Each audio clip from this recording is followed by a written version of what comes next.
The Aztecs are one of the most famous and important civilizations of Mesoamerica. In the post-classic period, they reached central Mexico and established their capital there.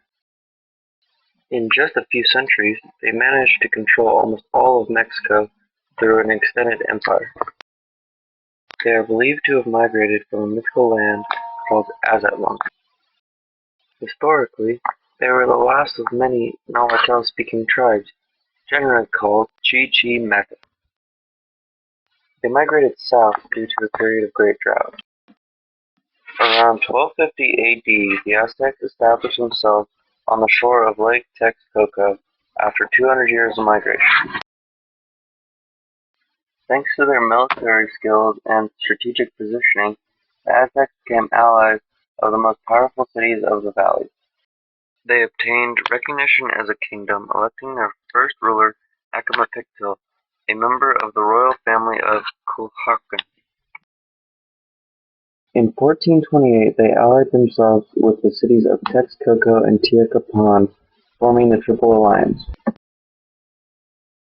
This event starts a Mexican expansion in the basin of Mexico and beyond, and the birth of an empire.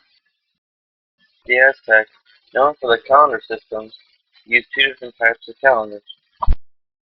One measured time and one measured when to consult with the gods. One year had 365 days divided into 18 months, each month including 28 days. At the end of every year, there were 5 extra days known as bad luck days.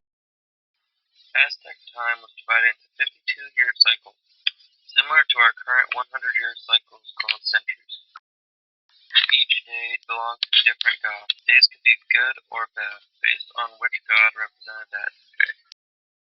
At the center of the Aztec's calendar stone is the sun god, Tzinatzua. He is surrounded by symbols of the 5 world creations.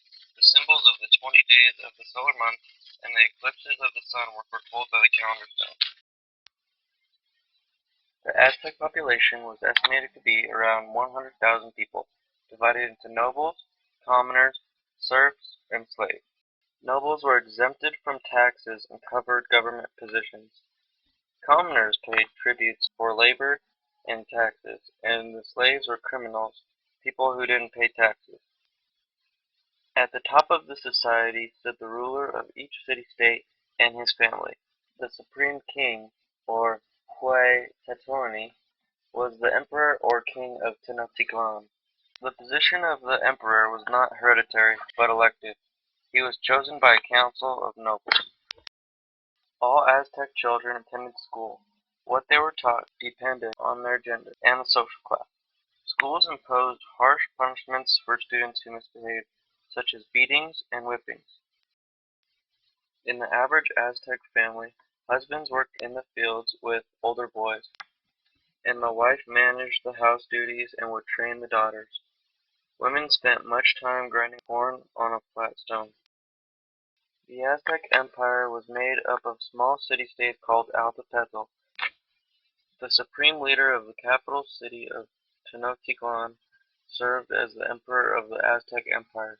He owned all the land, received tributes, and oversaw markets and temples, led the military, and resolved judicial disputes. He served the city-state for life. New emperors were elected by a high council of 4 nobles who were related to a previous ruler. The emperor had absolute power. The Aztec worshipped many gods who represented different forces of manifestations of nature. The term used to define the idea of a deity or supernatural power is Tehuitl, which is often part of the god name. The Aztecs divided their gods into 3 groups which supervised different aspects of the world: the sky and the celestial beings, the rain and agriculture, and the war and sacrifices. Aztecs had many gods. Some of the common and most known are the patron god, the rain god, the sun god, evil power god, water god, maize god, creation god, and the god of agriculture. Aztec economy is based on three things: market exchange, tribute payment, and agriculture production. The society became very urban. Merchants traveled via river. Conquered tribes had to pay an annual tribute of goods including rubber, feathers, gold, cocoa, and precious stones.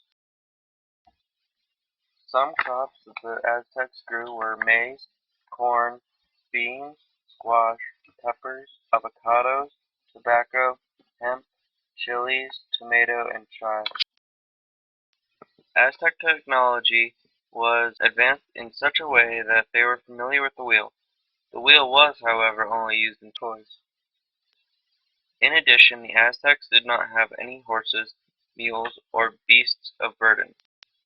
The Aztecs were also advanced in the development of medicine. In fact, Aztec medicine was found in many forms such as ointments, drinks, and salves. The Aztecs had many skilled artisans, poets, artists, authors, and architects. It was a firm belief that artists were born with their skill. However, each was trained in the art that was passed from their father to son, in most cases, where the son was an apprentice for many years as he mastered the needed skill. Luxury art was created by master craftsmen, and it was made from a variety of precious and semi-precious materials such as gold, silver, and turquoise. Fans, costumes, shields, and mosaic hangings were all made by intricately weaving and gluing feathers together. The Aztec also had literature and poetry. When Hernan Cortes reached Mexico in 1519, he and his soldiers found important allies among the local communities subjugated by the Aztecs. The introduction of diseases decimated the native population. Christianization proceeded through the destruction of pre-Hispanic temples, idols, and books by Spanish friars. And thus, with the Spanish invasion, the Aztec culture was no more.